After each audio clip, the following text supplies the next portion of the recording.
welcome. Thank you for coming. We have an awesome panel here tonight. I'm really excited to get started. My name is Mary. I'm one of the co-owners of the shop. For those of you who don't know Ash and Rose real quick, we're an ethical and sustainable boutique. So all the designers in here are either made in USA or fair trade, and a lot of organic and recycled fabrics in the clothes, handmade jewelry, things like that. And after we have the panel, you guys are welcome to browse around, and you all have a $10 credit off of a $40 purchase. That comes with your ticket purchase. So if you see anything you like, you have access to that. Thank you, Natalie, for having the event here. This worked out really well. We love having events. We want this store to be kind of a community space, so if any of you are thinking of somewhere to host an event coming up, definitely get in touch. Yeah, so should we get started? So I think we're going to start by just each of our panelists introducing yourself and give a little background on who you are and what you do. Should we start with Natalie? Oh my God. Hi guys. So I'm Natalie. I am a wardrobe stylist and personal shopper here in Boston. Okay. I started my business 6 years ago after leaving my corporate job. And then I decided to start developing the idea for my business at the Center of Women for Enterprise. They are a nonprofit organization that help women and men do business plans, marketing, etc. Check them out, they're awesome. Outside of all of this and work, I am a mom, a wife. I have an awesome 2-year-old. I have another baby on the way next month, and I love playing basketball, and I box 2 days a week. My name's Katie Murphy. I own a luxury consignment store in Melrose. I bought it after working there for 5 years, and that was after graduating from Providence College with a marketing degree.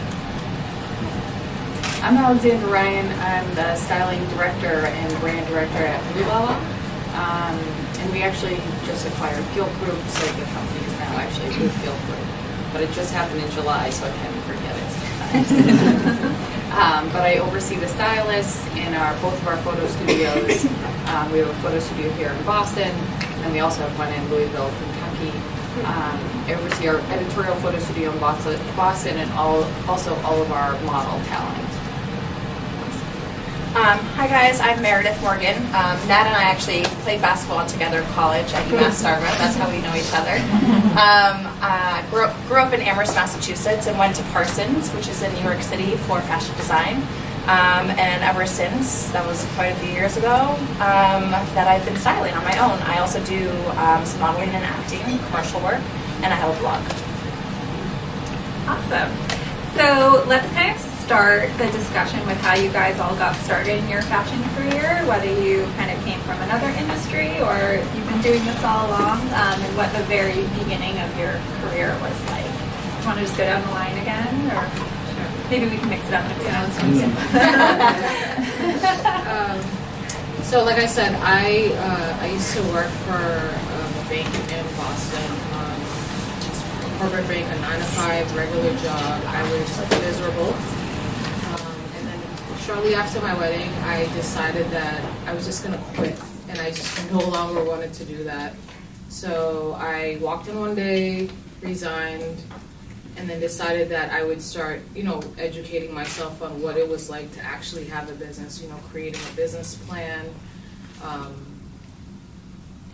marketing, everything. I actually wanted to own a boutique, actually. And so I started taking the courses at CWE. Then life hit me, and I decided that I needed some income. So I started working in the finance department for Berklee College of Music. I worked there for 3.5 years. And during that time, I developed my business. I worked part-time. I would meet with clients. I would do consultations on my lunch break. I would call out sick. I don't recommend this. But whenever I had like commercial shoots or anything like that, I would call out sick and go do the shoots. And then eventually I just started feeling like, this part-time thing needed to be my full-time job. After leaving the shoots the next day, I would go to work and just kind of feel like part of me was just dying sitting behind this desk all day doing like meaningless work. I'm such a people person. I love interacting with people. I love creative people. I love creating things. So I would say working my 9 to 5 did help me realize who I was and who I wanted to become. And once again, I ended up leaving that job and started doing what I do now full time. To play off what she said, when I wanted to go to college, I dreamed of going to FIT in New York, and I think that had to do with Laguna Beach was popular when I was growing up, so Lauren Conrad was going to FIT, and I was like, that's exactly what I want to do. And my uncle talked me out of going to fashion school. He said he would have no part in it, he wouldn't support me, he wouldn't pay for it, he wouldn't even drop me off there. So I went to Providence to pursue a degree in business. Then I was selling software, and I had no passion for it. I dreaded waking up in the morning. I took a $30,000 pay cut to go work for the store I own now, and it was the best decision I ever made because I'm so passionate about helping people find themselves, find an outfit that works for them, change their life in some way, somehow. So I'm glad that I did that. So I went to college in Connecticut, majored in English, and had no idea what I wanted to do. When I graduated college, I still didn't know what I wanted to do. I worked at a travel company, then thought, maybe I want to get into buying. I was always interested in fashion, so I worked at TJX for a year, and then I just hated it. It was too big. It was like I was at a desk. It didn't feel creative. And I sort of had this idea to start a personal shopping business. And this was probably, maybe 10 or 11 years ago. So I kind of went home, put together a list of services, got a website to put up. And I remember, I think on my 26th birthday, I gave my notice at TJX and found a restaurant. I found a job at a restaurant and worked at a restaurant at night and did the business during the day. And it was, really successful. I met a ton of different people, just kind of threw myself into anything to do with fashion, did networking events, kind of stuff like this. And then started doing freelance styling, just for local magazines, and then got into kind of films and commercials. And then I started freelancing at Rulala when they first started they started 10 years ago. So I think came in at year 2. And I was there for, a couple of weeks and worked really hard, and they ended up offering me a full-time job, and that was 8 years ago. Yes. So I just celebrated my 8-year anniversary. So I've kind of grown with the company. It's changed, a lot over the course of 8 years, and it's kind of how still there, still happy, still growing, feel like I've had an MBA working there, doing lots of different things. That's kind of my story. So I went to Parsons, and the day, it must have been a week before I graduated, I found a stylist that I ended up assisting for probably 2 years for free. And I was still kind of doing my own styling on the side. I started getting in front of the camera a lot more at that point, and my blog was kind of taking off in a sense. And I was working full time at the same time, and I was working for a woman who was just not nice. She was kind of crazy. Just imagine and she wasn't even in the fashion industry. She was just a wealthy business owner, and. That was at the point that I just realized that I didn't want to work for anybody ever again. Hopefully, cross fingers crossed. But yeah, just working for somebody else's dream kind of just made me realize I have my own dream. And so I assisted many people for many years, not making a ton of money. And so I quit that job. I was her personal stylist and personal assistant. And so I would do all of her styling, her son's styling, her husband's styling. Quit that job, went to a fashion company because I figured, the only way to get out of that is to still be behind a desk. Went to a fashion company and was behind a desk for about 9 months until I realized that I was okay, this is not where I belong.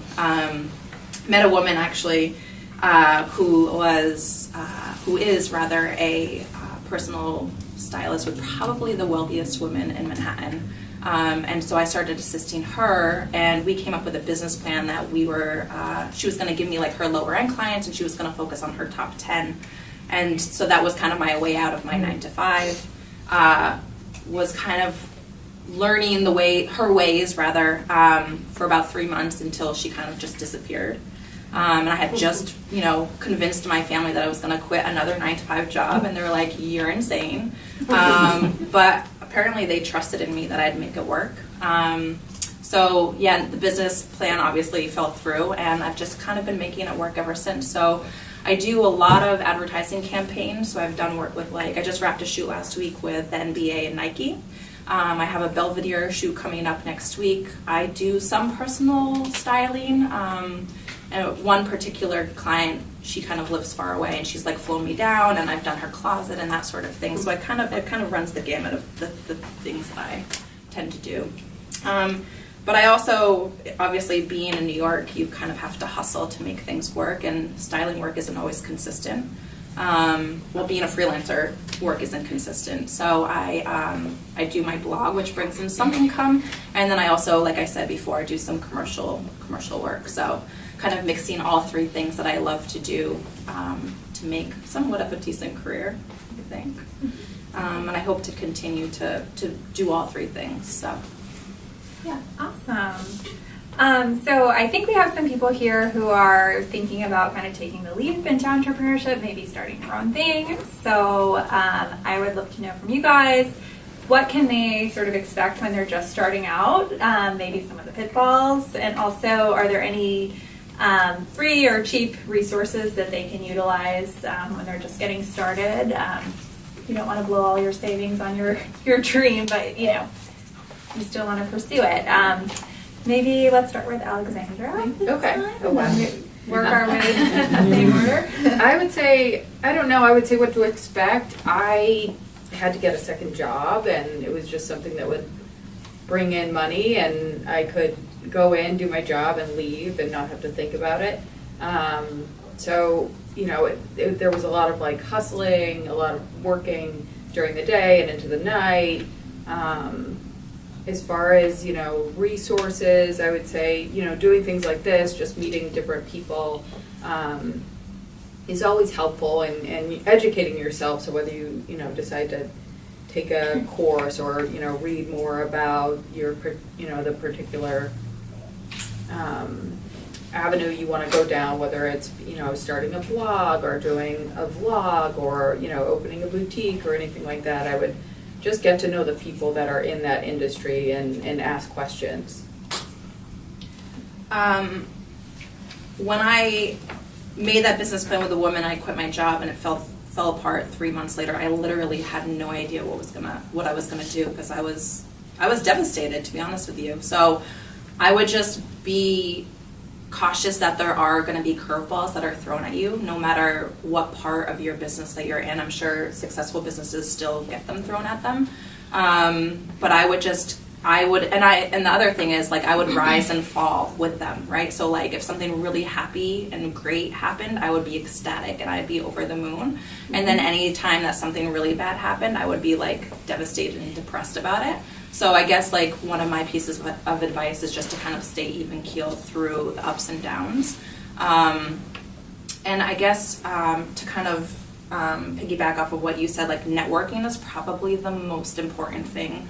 I've gotten every single one of my jobs through somebody that I know, every single one of them. So the Nikes, the Laura Merciers, the whatever, I have constantly gotten jobs just through people that I know. So just like making sure that if you're not a bubbly person, maybe just try to talk to a few more people every day than you normally would. And partnering up and collaborating on the blog side of things, just to kind of get your name out there and be seen a little bit more through other people's channels.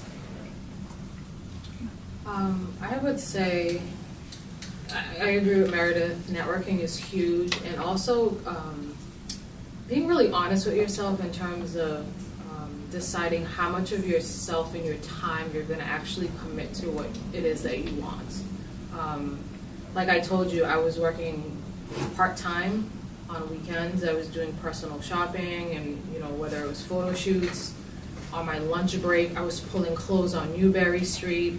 And, if you... What you mean to say is it's like a full-time, 24/7 job. 24/7 Yeah. thing. And so, on Friday nights, sometimes if I want... That was my husband and my son, by the way, that was correct. He saw me and I waved. He said, Mama. But, if you have a family, a boyfriend, a girlfriend, whatever it is, you have to share your time, because on the weekends, if you want to start a business and then you're like, oh, I'm just going to hang out on my couch all day and then kind of hope things will come together, it might just be a time for you to maybe, take an online course or go networking, like Meredith said, work on your website. Whatever it is that you are trying to do, you have to be very professional. I also feel like, in terms of even meeting people, like, if you're starting a business, you want to come prepared.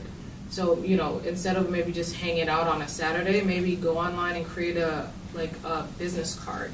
So when you do go to these networking events, you're prepared, And so networking, being really honest with yourself, I would say, and kind of just multitasking is very important.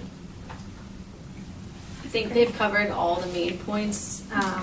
I would say for me, where I found my most success trying to get into the fashion industry after being a student was through internships, networking, volunteering. Like, even I know a lot of my friends have volunteered at like Rosie's Lunch Place with the ladies, helping them find outfits, or Uncommon Threads in Lawrence. And through that, I mean, there's a stylist who runs Uncommon Threads, and you meet people, they have opportunities, they're impressed with what you're doing. And you can leverage those connections to move forward.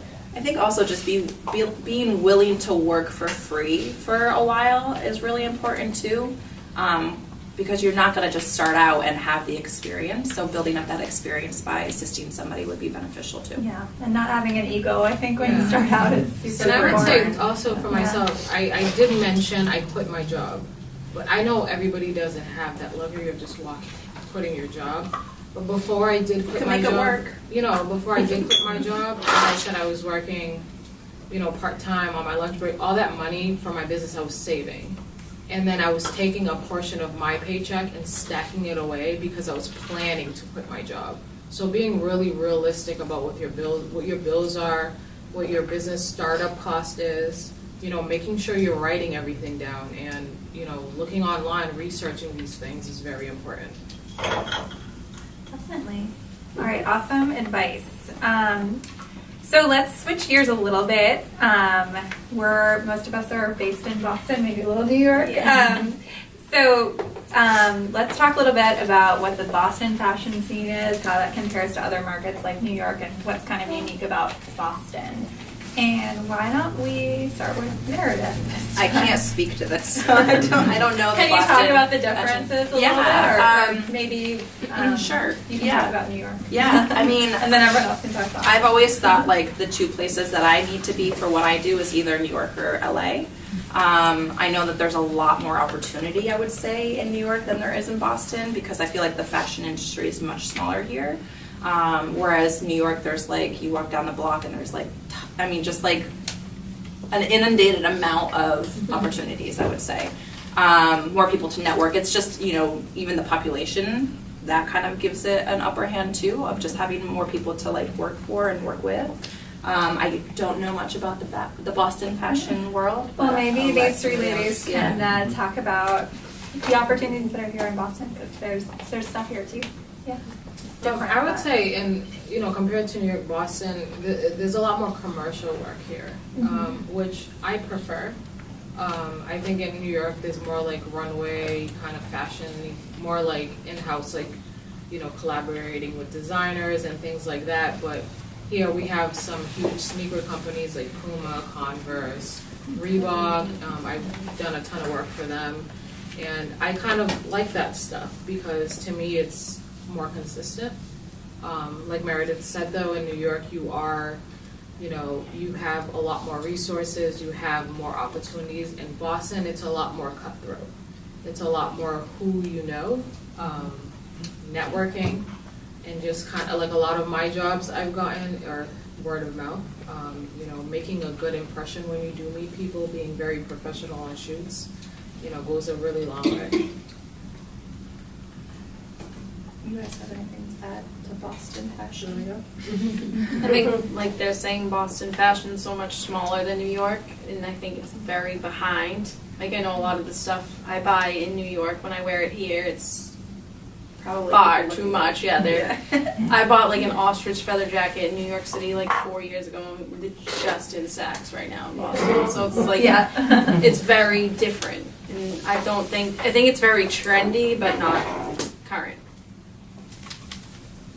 I would say, as far as I've worked in both Boston and New York, I think there are opportunities in Boston, but like you said, there's not as many as obviously New York, where there's a larger city.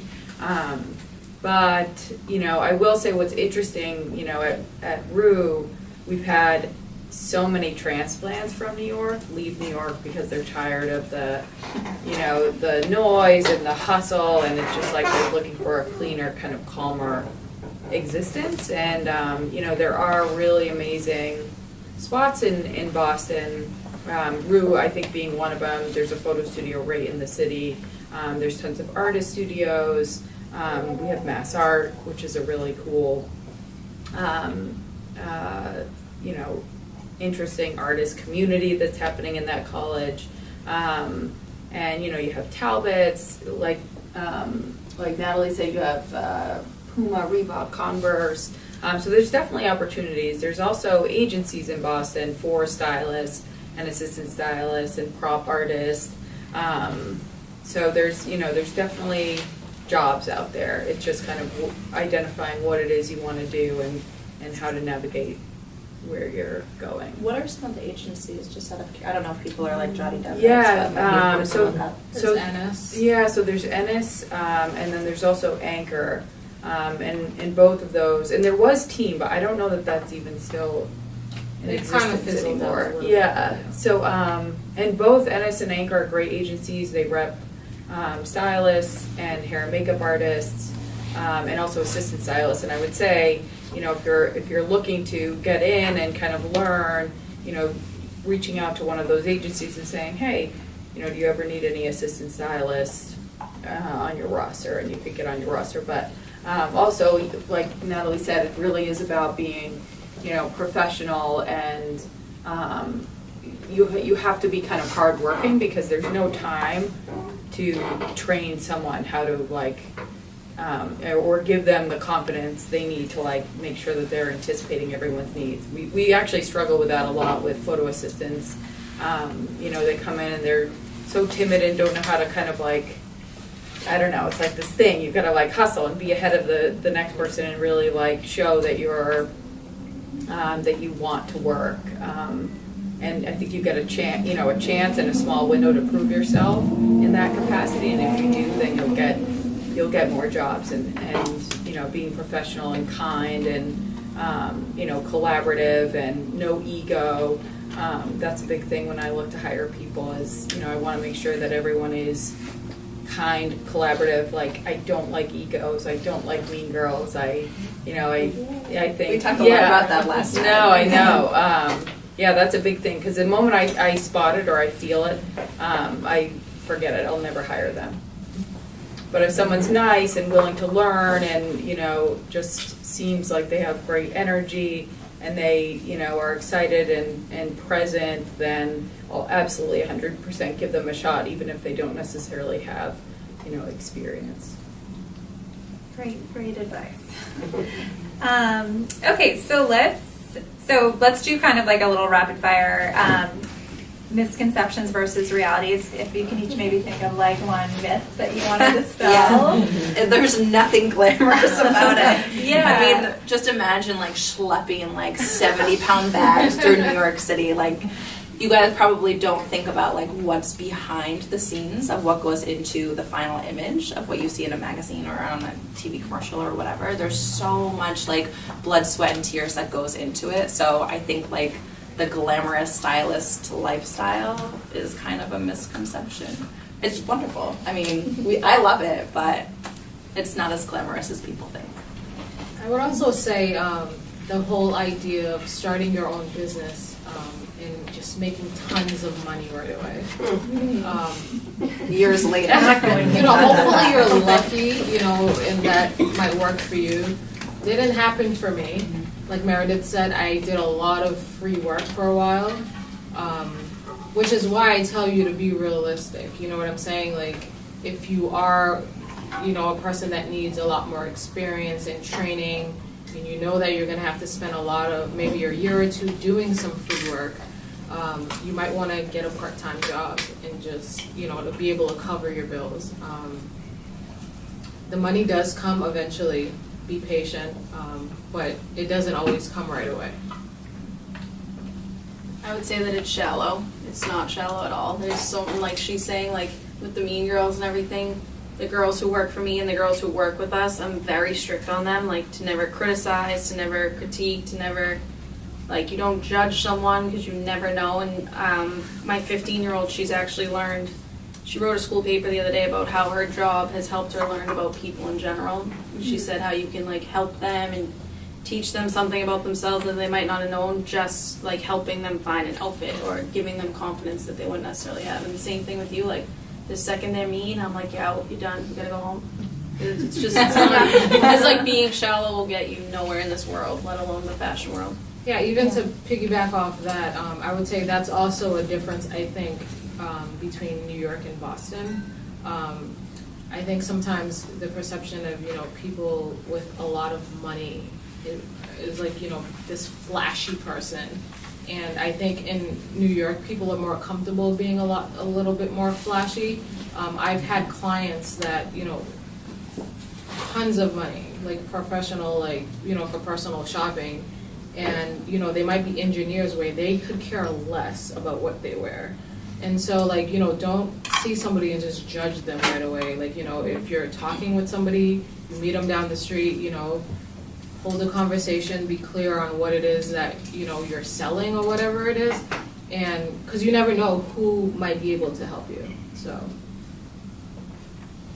Definitely.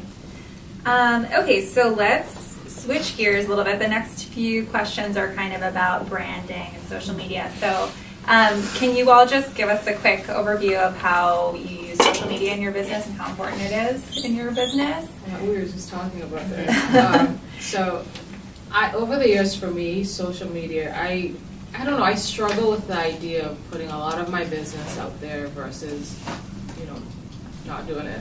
And I think now, owning a business, you have to be on social media, constantly posting images. I realize people want to see what you're doing.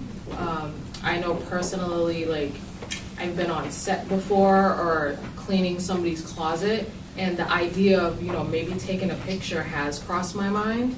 And I'm like, this is so weird to me. How do I do this? Like, I don't want my client seeing me taking a picture of the before or after, of her closet. So I think kind of finding a good balance is very important, and actually you almost have to have social media now to kind of build a client base. It's free marketing, so why wouldn't you have social media, right? It's a good way to get in front of people, promote your business or whatever it is that whatever message you're trying to get across.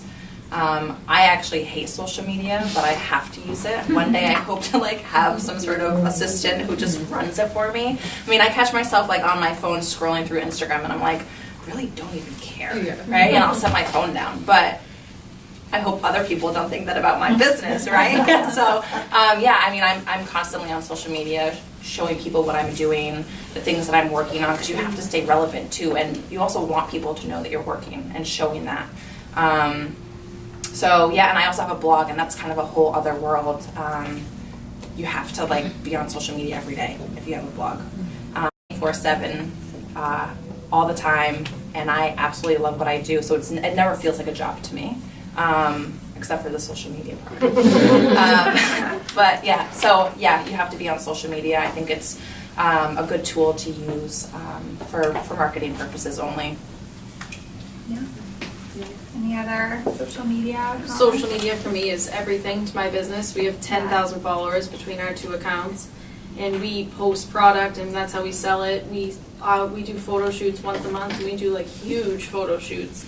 And that's how we show like our styling techniques, what we have to offer, the brand we're trying to sell, and then all the pieces we have within our brand. So when I'm on it, same thing. I answer DMs at 3 in the morning, 6 in the morning. Like I'm always on the phone. But it's 20. People are always like, "Why are you on your phone?" I'm like, "I'm working." And you're selling all one of a kind items, right? So you kind of have there's some urgency behind it. Huge Yeah. urgency. Yeah. Great. How about I hate social media. Yes. I grew up a lot on social media. Yeah, but I'm if I had my own business, I 100% agree. I would be on it. I would be, posting all the time, and I do think that it's, you need to, like you said, it's free marketing. And I think actually video content, I feel like, is much more powerful these days than just a still image. But I definitely, I'm not. I don't post a lot. When I post, it's rarely about work, and I just hate my phone in general. I kind of want to bring it back to actually old school phone calls and in-person conversations as opposed to Yeah. I think people who depend on social media for work kind of maybe don't like it as much. I feel that way too. Let's see. So let's. Do you guys want to come over? Yeah, a we little bit have closer. Yeah. a little. Come on over. I don't know. Do we have any more folding chairs or anything? No. Okay.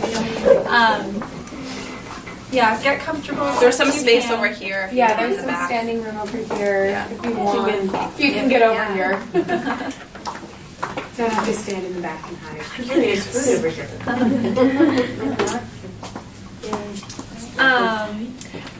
Okay, so I'm going to kind of combine the next two questions. So one of them is about branding and what do you consider when you're creating a brand, and maybe you can talk about both your personal brand and your business brand and how those kind of work together, and then monetizing content. And I think that kind of is the brand. Like, how do you make money basically with your online branding? So yeah. Any volunteers to kick it off? I'll start. So I guess with my blog per se, I make money off of posts on Instagram and also on my blog. I would probably say that I'm a micro influencer, so I'm not somebody who has 100,000 followers who gets paid for every post. But I do collaborate with companies, brands, stores, boutiques, whatever, and they will pay me per post, dependent on our contract. So it could be 6 Instagram posts, it could be 3, it could be 1, it could be a blog article, it could be an Instagram story. It really depends on that particular contract with whomever I'm working for. I guess that's kind of the blogosphere area of making money. I think the styling aspect is a little bit different because I don't get paid for social media posts for my styling work. Yeah, you said that styling is more like the networking in-person contacts, and maybe social media is more of those collaborations. Yeah. And how did you kind of build up your brand on social media to the point where people would pay you, and what was the tipping point for that? Just constantly working, constantly putting out new content, constantly shooting. I try to make myself stand apart, which is probably a good tip, because there's so many bloggers now, and it's saturated, obviously. So what do you have that makes you unlike the rest of the people? So I really take a lot of pride in the photo shoots that I create. I try to create editorial work. I try to create art within the photos that I take, and I actually just started vlogging and kind of showing my world, my followers, how it is that I do create these artistic photos. So yeah, I don't know if that answers the question or not, but Now, are you the one photographing it? yes, I photograph myself a lot.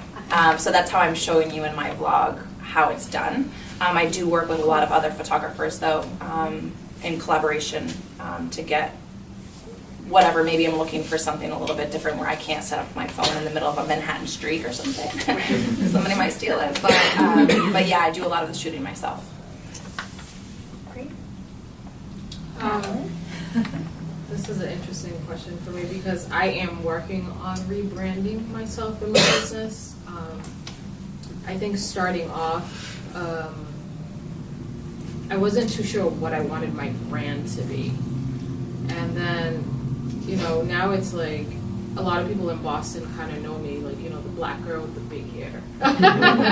And so, you know, it's funny, but at first I was like, oh my God, that's so weird. But then, like, you know, if I would get a reference for a job, you know, I would be talking to the client. They'd be like, you have the awesome big curly hair, right? I've heard so many great things about you. And so now I'm trying to venture outside of, you know, just personal shopping, you know, doing events like this, which I love to do, you know, go into beauty and hair. The natural hair thing is a big thing, so that's part of my branding, and I'm actually working with somebody. So I think, honestly, like, having a good idea of who you are and what you want your message to be is priority, and then start working on the branding part. Yeah, it's definitely an evolution. I mean, for our company, it's evolved a lot. You know, every year we're refining it and figuring out exactly who we are, who we're talking to, and it's Where does your name come from? Rose. Yeah, so that's the $1 million question. You know, we wanted something that was sort of nature inspired and pretty, and we came up with that. It was available, and it clicked, and we liked it. Yeah. So that's really it. And we both liked it, so that was hard. Yeah. Well, that was the other challenge. My mom is my business partner, and we make a lot of decisions together. That can be challenging sometimes, but we both like the same. That'll be hard. And babies. She's due. Oh, white with a baby. Yeah. Yeah, we're a 3-generation business now.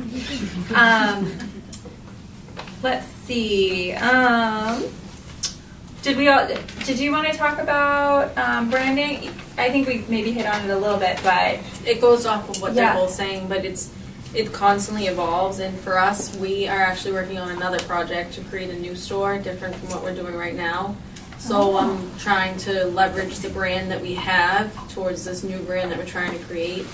And for my store especially, like, it's a consignment store, so people think it's like, yeah, you go in there, you get a used thing. But what we try to show is, like, we're a lifestyle brand. We have something for all aspects of your life. We have athleisure, we have formal wear, we have something for, like, your outfit of the day. So that's what we try to convey through our photo shoots. And we spend a lot of money, a lot of time planning our photo shoots and planning what we're trying to project into our target audience. yeah, one thing I loved when I visited your website a couple days ago is you were really like emphasizing the styling. Like, it's not just like a thrift store. Like, you're providing a service as well, which I thought was great. And we're very, like, community based. We have this video series that's, like, gone viral a little bit. It's called Bill's Bag of the Week. And our mailman actually comes in and he picks out his favorite bag in the store. That's awesome. And, like, people, like, my friends who own restaurants in the North End, they watch these. And then they'll call me and they're like, Katie, this is hilarious. Like, and he comes in and he'll talk, like, and he'll grab a bag and he's like, this Hermes Birkin, yeah, you can get it anywhere, but we have one too. And it's really fun. You guys So gotta watch it. it's hilarious. And so, like, it's this thing that's gone viral, and it also shows, like, we're friendly, like, we're welcoming to anyone. Yeah. Now, you said you purchased the business. You used to work there, and then now you own it. It was a family business. Oh, it was a family just business. yeah. Oh, okay, yeah. And did anything major change when you took over? Big time. Yeah. Yeah, you can probably attest to that. Yeah, it's a very different store. And people try to, like, accuse us of being, like, a young store, but so many of my clients are much older, and we have men as clients that people don't realize, and that's what Instagram's good for. I don't know how I'd explain him. He's been in my life for 6 years. He just recently got drafted to the NBA, and I do personal shopping for him. He actually purchases stuff at our store, and that's, like, a huge client. So to put him on social media as one of our clients has really helped us to get into other markets.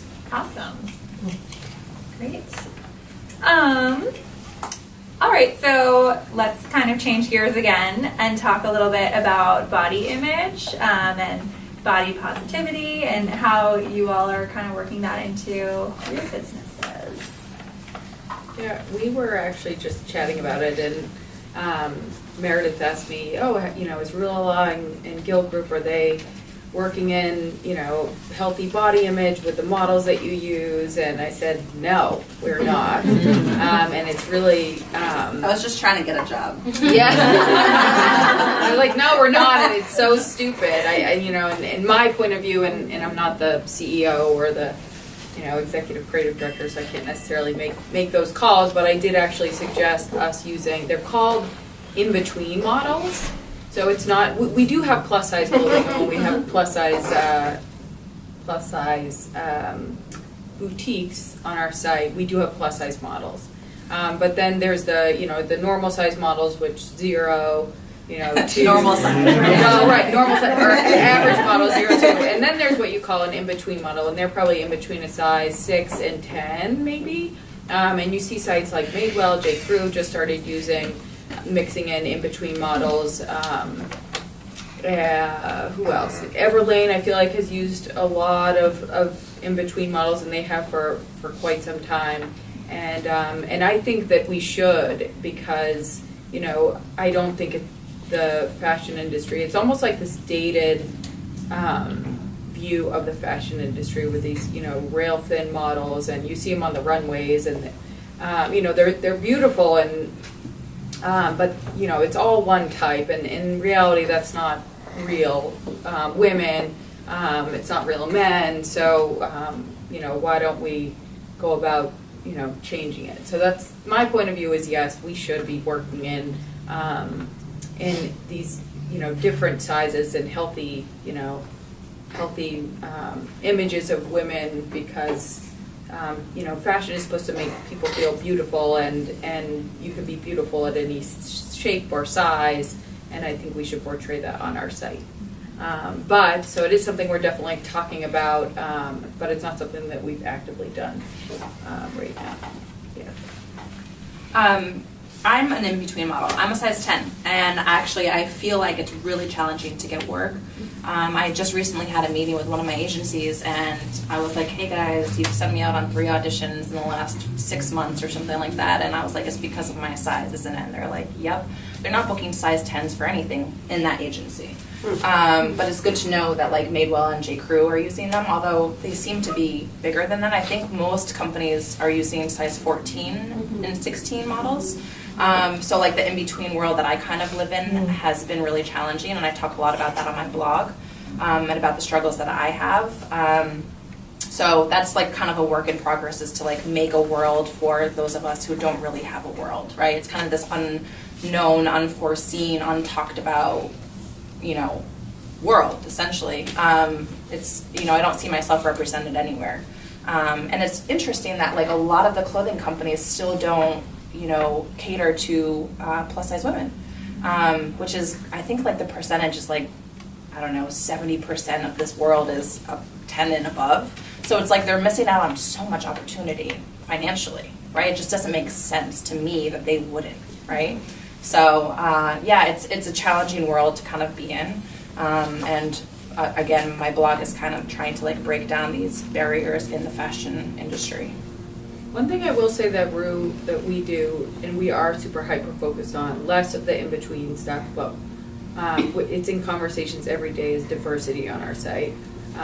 So, all different ethnicities, I think that's something that comes up every single week in who we're casting, and making sure that that we have diversity on both sites. Yeah. We try to strive to the same point for all of our photo shoots. We like to mix it up. Like one time someone came in and they're like, we can't shop here because it's all just for skinny, pretty girls. And I said, that's absolutely not true. That's not what we try to convey. That's not the community that we have here or the mindset of our store. And our photo shoots, when Gabby, my photographer, and I always plan them, we're like, okay, we can't use her again because we have too many pictures of this one small girl or this tall girl or this girl. And like, so we really try, and we always ask our customers. We ask people like off the street, like, hey, will you model in our next photo shoot? And will you do this with us? Because we just want our store to be known as something for everyone. And back to the point about like the big brands, the So my family friend who is in the NBA, he's 7'2" with a 7'10" wingspan, and he's sponsored by Express, and they're trying to say that he shops there. And they're trying to say that his brother, who's 6'10", 250, shops there as well, and they're using them in their pictures for their big and tall marketing, and it's all a sham because Express sponsored them for the NBA draft in suits from Express, and they were all completely custom made. And then they have the pictures of them on the website, and someone who's tall is like, oh, I can finally shop somewhere, and their links go up to 36, not 38, and the waists are different, and it's just like, so that's kind of why like branding and using right models for right product is so important. I mean, I will say that we are onto something, right? It's like a slow progression, but we're at least going in the right direction. So. For myself, I think, when I do sit down with clients, especially for personal shopping, right away, one of the things that some of my female clients do, I think we do it as women anyways, we kind of beat ourselves up. Like, oh, my stomach's too big, my boobs are too big, I wouldn't look good in that because I'm not of size 4. And immediately I I try to cut that out and try to empower them, and I try to teach them how to dress from the inside out. Because a lot of the things too, I think as women what we do is if we're not like a size 2 or 4, is we're not wearing the right underwear. You know what I'm saying? To kind of help shape you or help you look better in a certain dress. So I try to help them, I direct them towards, the right shapewear, maybe suggested new boutiques or stores to shop at that kind of cater to their size. And I always take the approach of, if you feel good, you look good. So if every day you're waking up in the mirror and you're kind of talking down on yourself saying, I look awful, I'm fat, or whatever it is, it don't matter how much money you have, how much clothes you have, you're never going to look good or feel good in whatever you're wearing. So I try to always promote the whole feel good, look good thing. Yeah, and I would say that's true in our business too. We kind of see our biggest opportunity right now in shooting our clothes on more in between size, real women. But I hate the term real women. If anyone comes up with like a better term for that. Age inclusion. Yeah, and that's the other really big thing. for us Diversity right now, all the too, way around, is, right? Models don't all have to be 20 years old or 18 years old. Maybe we can show people who have some wrinkles around their eyes, or maybe a gray hair. Who knows? Or Yeah. Yeah, right. Well, yeah, that's like, I don't know when that's going to happen, when we show like blemished skin. That'll be like a huge thing. But Mommy Brown does a little bit. yeah. I think that's like the only. Yeah, I mean, I think if I was a teenager, I would have loved that. But, yeah, okay, awesome. All right, so how are we doing on time? Can we just check in? I just don't want to go crazy over. Okay, so we have a few more questions. Quick question? Yeah. Do you all have cards? Is there Well, sorry, I'm speaking for myself. I don't, but I Well, is there a way that we can get in touch Yes, with you? Do you absolutely. have- Yeah, and actually, do you have everyone who registered? Do we have like an email list or something? Yes, Maybe we I can can send in send a you follow-up a blast to follow-up. everyone. If you go back to the event page, it should have all of our websites up there with all of our contact information. Yeah. Awesome. So, okay, let's talk about finding clients. How do you profile your clients? How do you find them? And everyone's client is a little bit different. So, yeah. Like I said before, it's really through word of mouth. So I get a lot of my work through a social media advertising agency in Brooklyn. And a friend that I had known separately pulled me in onto my very first shoot there, and then kind of just my name just went on to the next person, the next person, the next person, the next person. So I've been working with them probably for a couple years now. Like you had said, it's super important to be somebody that people like to be around. I think that's really important to continue to be hired from these people, right? So if I was hired and they didn't like my attitude, or I wasn't willing to kind of go above and beyond for my job, or yesterday I was actually on a shoot and I was holding the photographer's reflector. Like you kind of just have to be willing to do whatever it takes, all hands on deck sort of thing. So yeah, I think those are some of the. I'm gonna throw in another related question that maybe you guys can address at the same time, which is how do you deal with difficult clients? And you know, maybe also when do you know when a client is not a good fit for you, and when do you walk away? Maybe we can touch on that a little bit. I've had some very difficult clients in terms of, I think them expecting a little bit more from me than what I can actually provide. As a personal shopper, you know, I can purchase the clothing for you, but if you're not gonna, you know, take my suggestions and wear it the way I suggested, the whole thing is pointless. So I think over time I've kind of learned, I always listen. I'm super patient. I will listen to you. I will try to work with you more than, you know, 2 or 3 times. And then I have a list of other personal shoppers and stylists in the Boston area that I kind of refer other people to that I think they might be a better fit. Yeah. You know, I try to always be professional. And, you know, sometimes if I'm not a good fit, somebody else might be. It's a great strategy. Yeah. Katie deals with a lot of difficult. You have no idea. I've there's been so many people who test my patience in more ways than one. And for me, I always just try to be as patient, understanding, and calm as possible. I think the calmer I am, the more they realize they need to come back down to earth too. And we have a lot of difficult clients who walk in. We have people, and then you kind of figure out why they're being difficult. Maybe they feel insecure, like Natalie was saying about they just don't want to wear a dress to a wedding because they don't like their body. Right? You could give them the prettiest, most expensive, best looking dress ever, and it wouldn't make them happy. And so I've started, and I try to teach the girls this too, is to understand what the person actually really needs. Do they need to be talked through what they're doing? Do they need guidance? Do they need help? Is it a financial issue? Why are they having such a hard time shopping, looking, and feeling good in what you're trying to help them with? And then if I do realize someone needs all the help I can give them, I dedicate all my time and resources to doing so. I would say it's a quick thing, but when you're styling, you may have one point of view, but the brand or client you have is a completely different vision, and you have to be able to adjust and not